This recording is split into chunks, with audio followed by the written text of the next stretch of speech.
Okay, I'd like to call our meeting to order. This is the regular city council meeting, Tuesday, January 20th, 2026. Roll call, please. Vice Mayor Reed, Here. Councilmember Pratton, Here. Councilmember Sandu, Here. Councilmember Farmer, Here. Mayor Rodriguez. Here. Okay, we're going to go ahead and have a silent prayer and then the flag salute. At this time, I'd like to just kind of recognize we had a member of our community who actually served on our Commission on Aging, who did a lot of service for the city of Galt. She has passed away, Phyllis Johnson. And so if you're inclined, maybe think about her and her service here.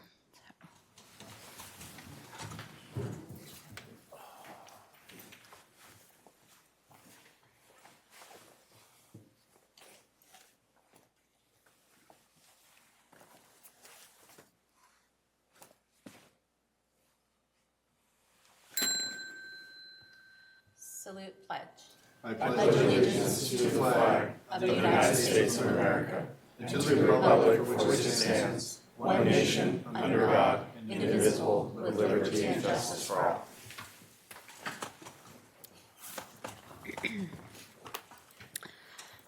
Okay, Madam Clerk, the replay statement. This meeting of the Galt City Council is recorded with closed captioning. The recording will be cablecast on Metro Cable Channel 14, the Local Government Affairs channel, on the Comcast and DirecTV Uverse cable systems. The recording will also be video streamed at metro14live.saccounty.gov. Today's meeting replays Friday, January 23rd at 9 a.m. and Saturday, January 24th at 9 a.m. on Metro Cable Channel 14. Once posted, the recording of this meeting can be viewed on demand at youtube.com/Metro Cable 14. Thank you. Do we have any, we have the agenda approval additions and or deletions. Anyone? Okay. And the next item is presentations. I don't see any listed. Okay. Let's go ahead and go to public comment. Under Government Code Section 54954.3, members of the public may address the City Council on non-agenda items. The public comment section is for the City Council to receive comments. Except for brief responses to questions, no discussion or action may be taken on any item that is not listed on the agenda. Please limit comments to a maximum of 5 minutes. Consistent with the City Council procedural guidelines, the mayor reserves the right to shorten the time limit for speakers to ensure the efficient and timely completion of all city business on the agenda. Ken Lee.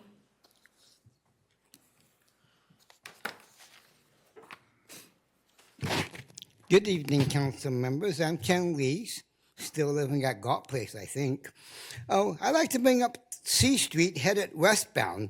On the right-hand side corner, the corner space is only 12 feet in depth. Longer wheels stick out into the flow of traffic. It impedes the safe flow down C Street eastbound when you have to cross over the midline. And so the simple fix is turn that space into 2 motorcycle parking spaces, and this will satisfy the new corner sunshine law. Paint's cheap. The east side driveway behind the flea market is designated a one-way out. They still have vehicles entering the wrong way throughout the day. This impedes the traffic flow of multiple vehicles going the right way. The simple fix is to paint the pavement, do not enter. Ask city staff first. They see cars going in the wrong way throughout the day. I like to bring up Del Monte canneries have closed. The Chinese canneries in the 1900s were the #1 independent cannery, not the third as listed in the history books.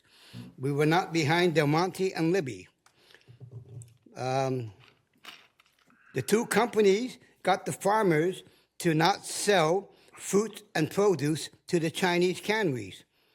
So we had to take General Bidrose Ranch in Chico. And we took the Wolf Scale Ranch in Winters, which is the oldest ranch in California. And we had to take ranch in Red Bluff to raise cattle. Del Monte ended up taking over the 7 Chinese canneries for pennies on the dollar. They were under the name Pacific Canning Company. Now Pacific Coast Canning in Lodi is acquiring the defunct Del Monte part of their business. So thank you. Thank you, Mr. Lee. No more comments. All right. All right. Item E, reports by city council members on regional boards, commissions, and committees. Mr. Vice Mayor. The only one that I had was the CGA meeting at the beginning of the month where we went over the approval of financial statements, some policy discussions, and then we discussed the Sierra to Sea watershed bank project and some other groundwater monitoring issues. That's it. Thank you. Mr. Pratton. Nothing to discuss. Mr. Sandu. Nothing to report tonight. Mr. Farmer. Nothing officially to report, just wanted to mention that I attended the ceremony in honor of Officer Tan, and I want to thank the police department for a very nice ceremony, both at the railroad site and also at the memorial. So, thank you. I attended 2 SACOG meetings between our 2 meetings. December 18th pretty much was just a year-end review, little recap of things. And then January 15th, although I did not attend in person, I did attend virtually so that I could make the Kevin Ton events. And in that meeting, new leadership was established. Mr. Darren Suen from Elk Grove had been the president of SACOG for last year, and so there was a lot of fond farewells for him to vacate the president or the chair seat. And Jill Galdo from Rockland is now the chair. And pretty much that was just a planning session for the upcoming year. So. All right, information consent calendar. It is recommended the items 1 through 12 be acted on simultaneously unless a separate discussion and/or action is requested by a council member. Does council, anyone want to pull any items? Mayor Rodriguez, I would like to pull the item number F7. Okay. Any others? Okay, see none. I'm supposed to read this, right? Or you? Either one, you can, but we do have public comment. Oh, on the I'm sorry. remaining consent. Public comment. Harry Wenzel on item F12.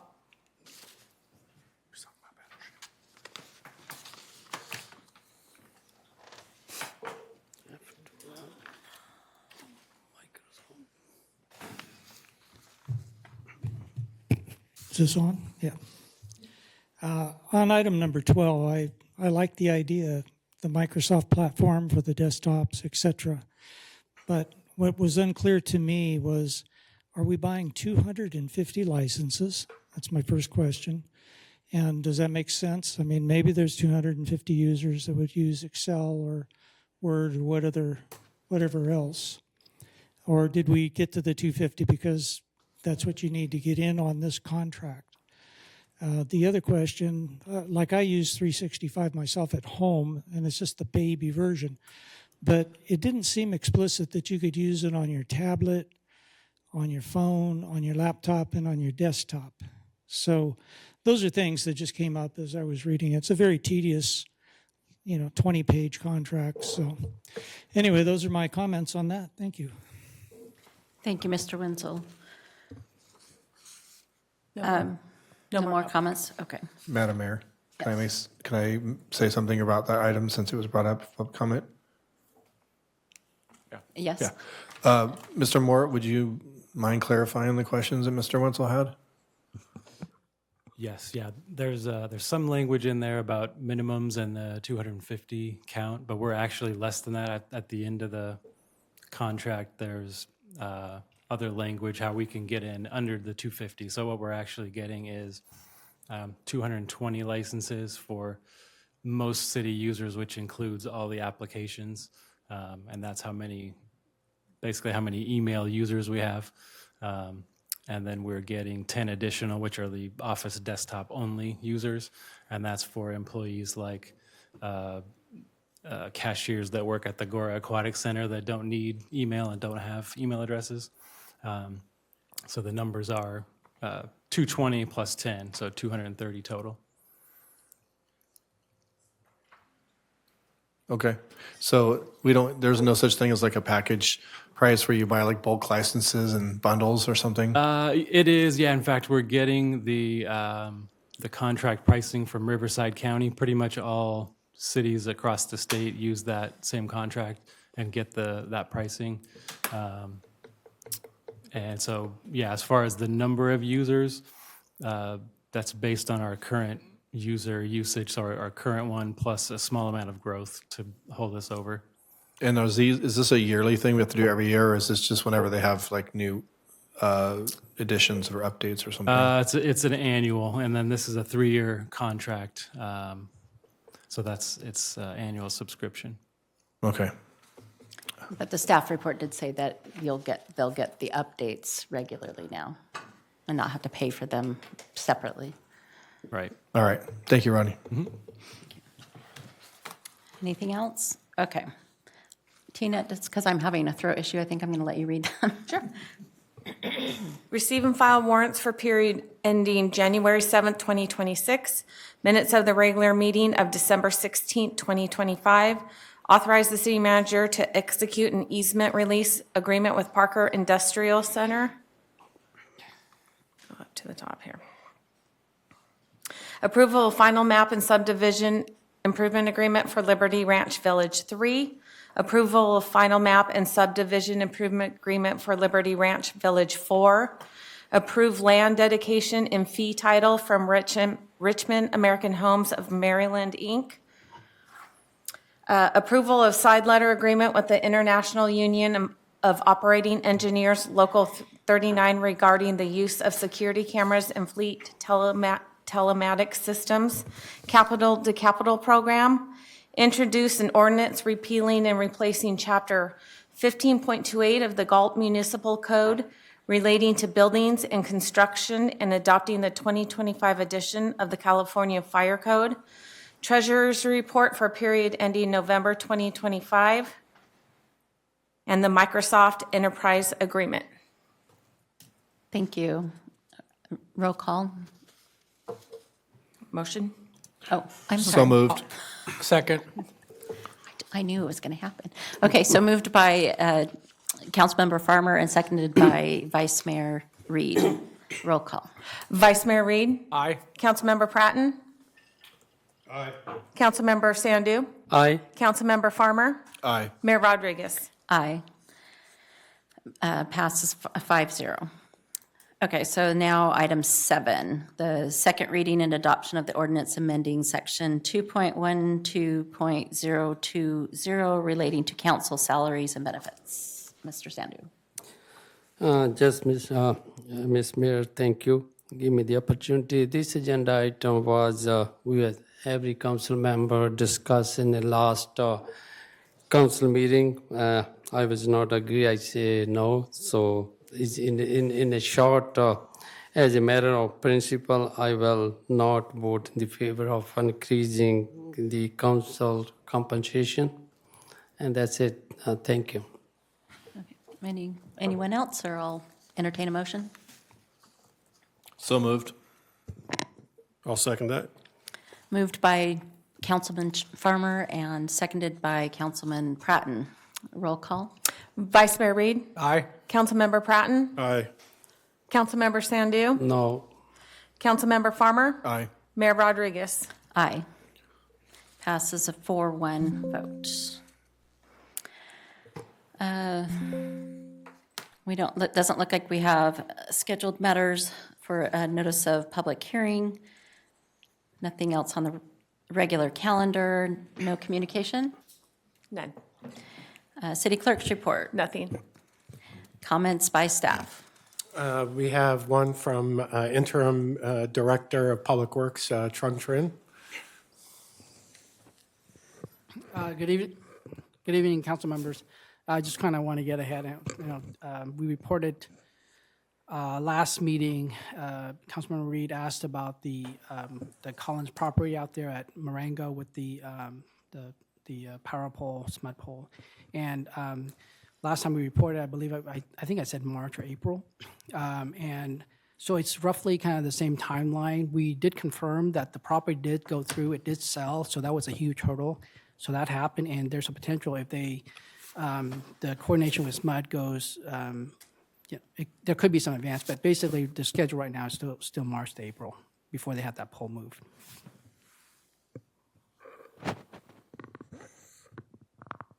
Is that it for staff reports? That's it for staff comments. All right. Wow, moving along. See that, Mr. Farmer? I'm just kidding.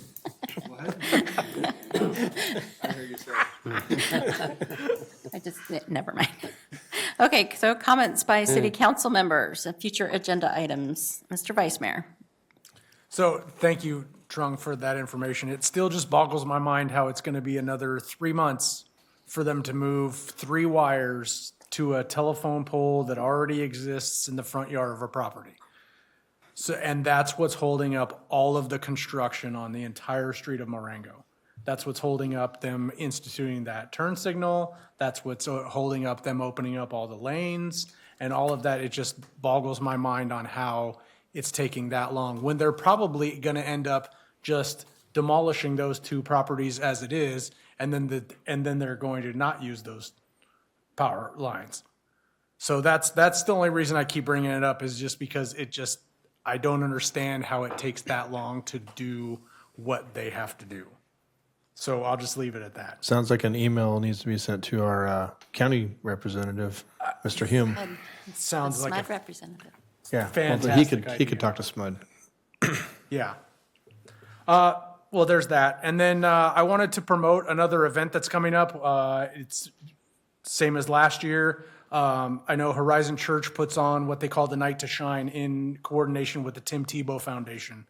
It's basically it's a prom night for individuals with disabilities that were unable to have a prom or whatever. And so they deck out all of Galt High, and they have 200 honored guests that come and basically have a prom night at Galt High. And that's coming up on the 13th. And I know that they're still looking for what they call buddies. Every single person that attends there has to have what they call a buddy, a person to be with them for the rest of the night. And they have 200 honored guests that are on the invitation, and they have at least 40 more people on the waiting list. So last time I checked, they were just about 175 buddies, so they're still looking for plenty, and they'll take up to 240. So that's on February 13th at Galt High from 6 to 10 p.m. So if anybody out there is thinking that it's a great idea, I've put it all over social media. We're trying to get as many people. Go to horizonweb.org, the church's website, and they'll have plenty of information there for you to sign up. And I think that's all I got. Great, thank you. Mr. Patton. Just wanted to thank Police Chief for the Officer Time Memorial. It was very nice. I did attend that. I did attend the Planning Commission meeting and wanted to congratulate our new Commissioner Johnson is now our new chairperson, so good luck to her. That's all I have. Mr. Sandu. Thank you. Thank you for the staff, their hard work, and thank you for the public comment. The public comment is important, and also thank you for anybody come to this meeting, and thank you, that's all. Mr. Farmer. Thank you, Madam Mayor. Yeah, I want to thank the people that came to the meeting, although it's very short. Thank you for coming. If you had to pick one, this was the one to come to. Still make it home and watch your favorite television or whatever you're doing after this. I wanted to say in regards to your comment about the Night to Shine, it is a great event. I went last year for the first time. I plan on going this year again. It's really cool. Tell you what, those kids, they know how to enjoy themselves. It's pretty entertaining. So I wanted to just mention something. I know it was mentioned by the mayor earlier about Miss Johnson, who had passed away, and it's very tragic. You know, as all of you know, she was a very frequent attendee of our council meetings, and I think, you know, the thing about Phyllis is if you didn't know her very well, she comes off, you know, she seems very abrasive, very, you know, vocal. But if you ever really talk to her and had any conversation with her, you know that she was a very accomplished person in her life. She did a lot of stuff, and she was very knowledgeable on a lot of stuff.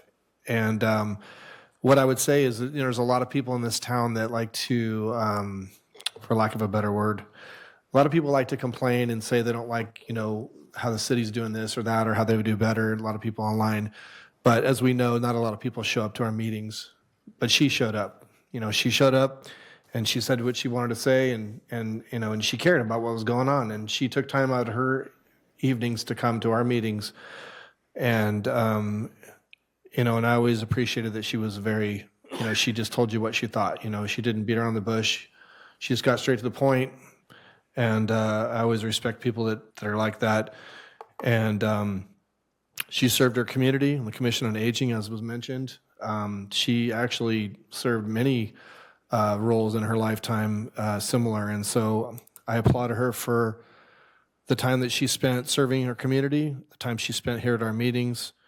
And I always appreciated the comments. She would always come up to the dais and, you know, and have kind words, you know, support, you know, thanks for doing that, or I appreciate you doing this. And, you know, she was always very flattering, so I always appreciated that. So the meetings won't be the same without her.